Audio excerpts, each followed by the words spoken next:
Olá, assista a partir de agora o programa TJSC na TV, aqui na TVAL. E hoje, Vitor Sabe entrevista a juíza do Tribunal de Justiça do Rio Grande do Sul, Madjely Frantz Machado, que fala sobre questões de gênero no judiciário. Acompanhe.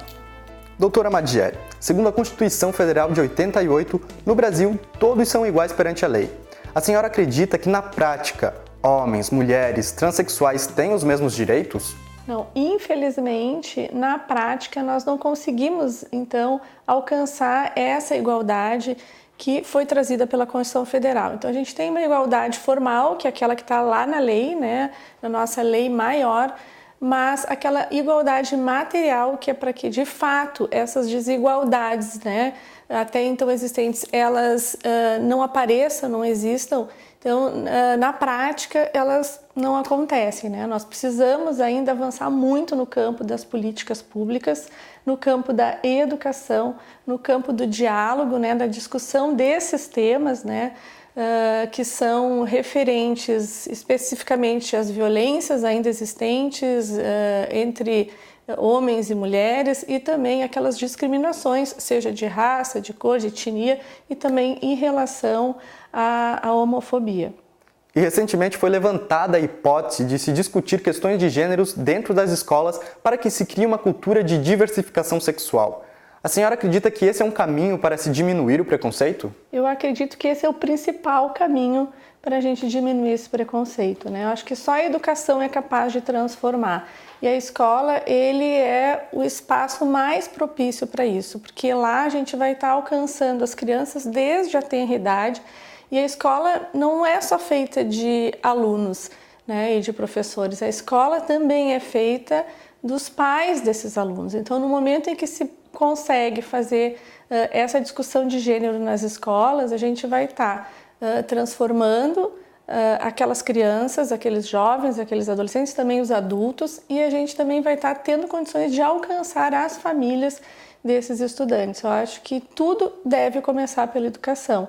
Então, essa questão da discussão de gênero é algo que a gente tem que trabalhar para que isso aconteça, né? E recentemente a ONU Mulheres está lançando uma campanha, é bem legal, até no site da ONU Mulheres, tem toda uma cartilha que foi desenvolvida para que as escolas possam estar discutindo, então, esse tema do gênero nas salas de aula. É um espaço bem importante assim, para ser visitado, né, e utilizar esse material.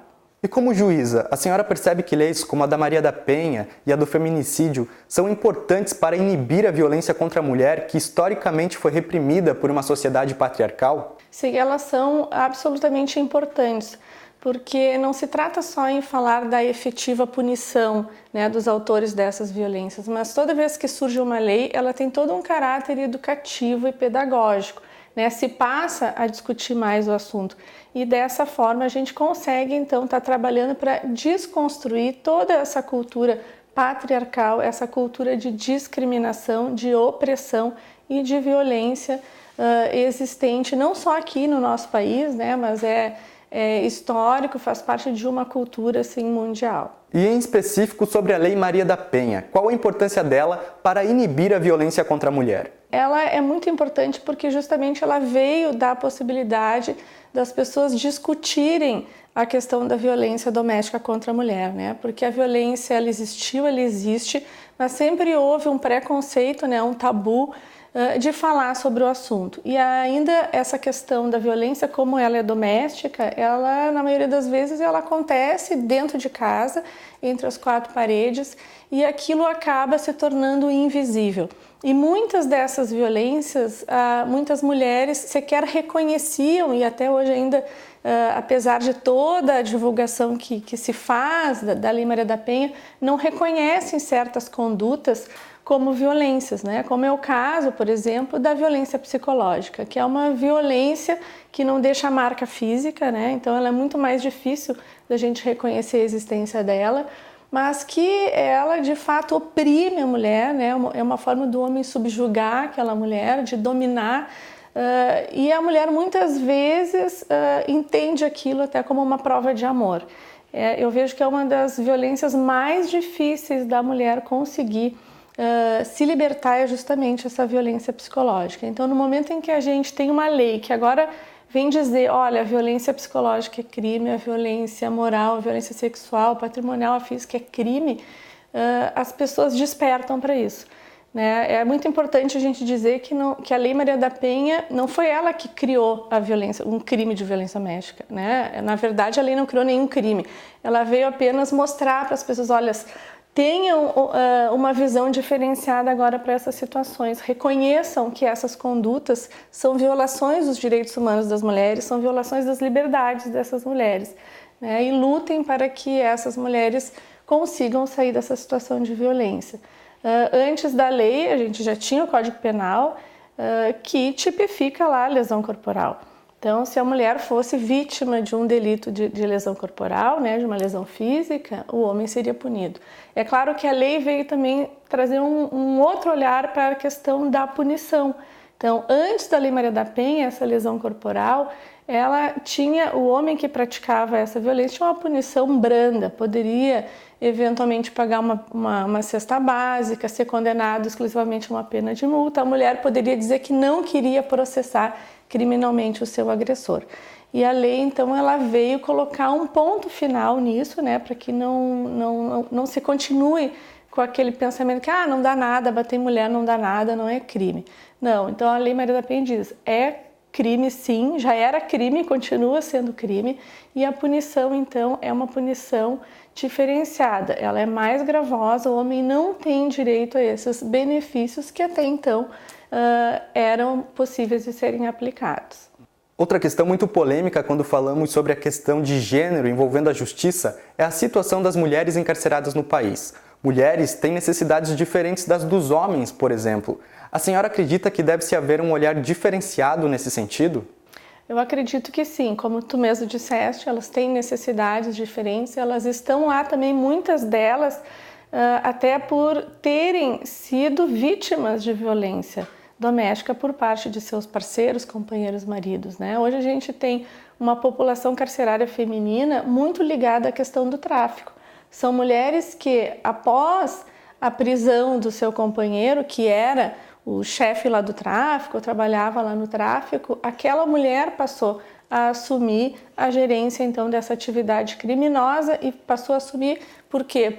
Por força de uma violência que muitas vezes até é psicológica, né? Porque o homem então fazendo uma pressão de que bom, tu tem que assumir o meu lugar, senão como é que vai dar comida para os filhos? Então toda essa situação então de violência leva muitas vezes as mulheres a serem encarceradas. Quantas mulheres que vão fazer visita para os seus companheiros que estão presos também são obrigadas a entrar com drogas, a entrar com celular, então a participarem também de uma atividade criminosa em benefício do seu companheiro, né? E com certeza isso é uma situação de violência doméstica, né? E que a gente tem que ter um olhar também para essas mulheres que acabam sendo encarceradas, vítimas dessa situação prévia. E agora vamos falar sobre a questão LGBT. Segundo uma pesquisa divulgada recentemente pela Agência Nacional de Notícias, o Brasil é o país que mais mata pessoas desse grupo no mundo. Na sua opinião, faltam leis que criminalizem esse tipo de atitude ou só punir não basta? Eu entendo que não basta só punir. Né? A gente precisa, como eu falei, começar a trabalhar, a mudar essa cultura. Não adianta eu ter uma lei mais severa, que vai apenas estipular uma pena mais grave se eu não começar a trabalhar com a educação. As pessoas, as crianças, os jovens, adultos, as famílias têm que ter um olhar diferenciado para isso, reconhecer as diferenças, né, aceitar essas diferenças e transitar, né, em paz e harmonia em relação a essas pessoas, porque a lei simplesmente ela não resolve o problema de ninguém. Né? Ela pode dar uma falsa aparência de que, bom, então tá, vou lá, vou condenar, vai lá preso, bom, e aí? O que vai acontecer com aquela pessoa que foi condenada lá e vai ficar 5, 10 anos preso lá? Vai mudar a forma dele ver aquela pessoa que ele praticou aquele crime, né, em relação a outras pessoas da mesma situação? Então a gente tem que começar da base. É claro que a mudança legislativa, como eu referi antes, ela também causa essa possibilidade e essa necessidade de diálogo e de reflexão, é importante para isso.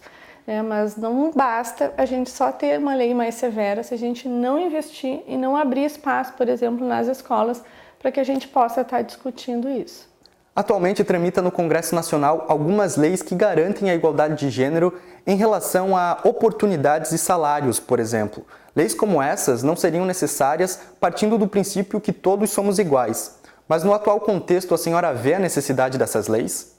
É que, na verdade, como a Constituição Federal está lá, desde 88, dizendo que homens e mulheres são iguais, que ambos podem ser chefes da sua família, né, que as oportunidades são as mesmas, mas na prática algumas leis ainda são necessárias porque esses espaços não foram abertos ainda para as mulheres, né? E isso a gente vê claramente no espaço social, né, no espaço do trabalho, né, nos cargos de chefia, nos salários, que ainda se vê que os homens ainda ostentam um espaço assim de bastante superioridade em relação às mulheres. Então, aí a gente tem que analisar cada caso específico desses projetos, dessas leis, para ver se naquele caso específico, dentro da nossa realidade atual, se é necessário se fazer esse tipo, né, de discriminação positiva, que se chama, que é justamente para a gente poder chegar a uma igualdade material. A mudança de nome por pessoas transexuais ainda é uma questão que gera muita polêmica. Como a senhora enxerga a legislação que trata esse tema? Hoje, as pessoas acabam tendo que se utilizar, né, de uma carteira de identidade, por exemplo, lá que está o sexo masculino, o nome masculino, né, nome de homem, e a pessoa se apresenta, né, de uma outra forma. Né? Então, tu está vendo uma mulher e tem que chamar a pessoa na fila ali do supermercado, tem que chamar na fila ali que está aguardando a sala de audiência, né, pelo nome que está ali. Então, acho que a gente teria que utilizar uma forma menos dolorosa para essas pessoas, né? Então, a questão mesmo da cirurgia, né? Então, será que é necessário a gente exigir que aquele transexual se submeta a uma cirurgia para ele poder ser reconhecido, né, como um transexual feminino, por exemplo? Então, eu acho que o caminho tem que ser por aí. Eu acho que a gente teria que desburocratizar para a gente chegar a essa igualdade assim de uma forma mais rápida, porque se exigir, por exemplo, essa cirurgia, é exigir que aquela pessoa passe por um caminho assim bastante difícil, né, até conseguir que seja reconhecido, tenha documentos e possa ser visto, né, como aquela pessoa que ele realmente é e se sente, né, como sendo. E para finalizar, eu pergunto como a senhora analisa o papel do judiciário na garantia do direito à cidadania para todas as pessoas, independente do gênero que ela pertença. Acho que é fundamental, né? Se não é o judiciário, quem vai ser capaz de fato garantir esses direitos, né? Porque a gente está vendo que lei a gente tem a Constituição, que é a nossa lei maior, a gente tem a Lei Maria da Penha, a gente tem uma lei protetiva também para os idosos, uma lei protetiva para as crianças e adolescentes, já há decisões também em relação aos direitos, né, dos homossexuais, mas na prática ainda existem entraves, ainda existem essas diferenças. E cabe, né, então, ao judiciário fazer com que essas diferenças não aconteçam e que todos sejam reconhecidos nos termos, então, da nossa lei maior, que é a Constituição Federal. Muito bem, eu gostaria de agradecer à senhora pelos esclarecimentos e pela disponibilidade em conversar conosco. Muito obrigado. Muito obrigada, que agradeço.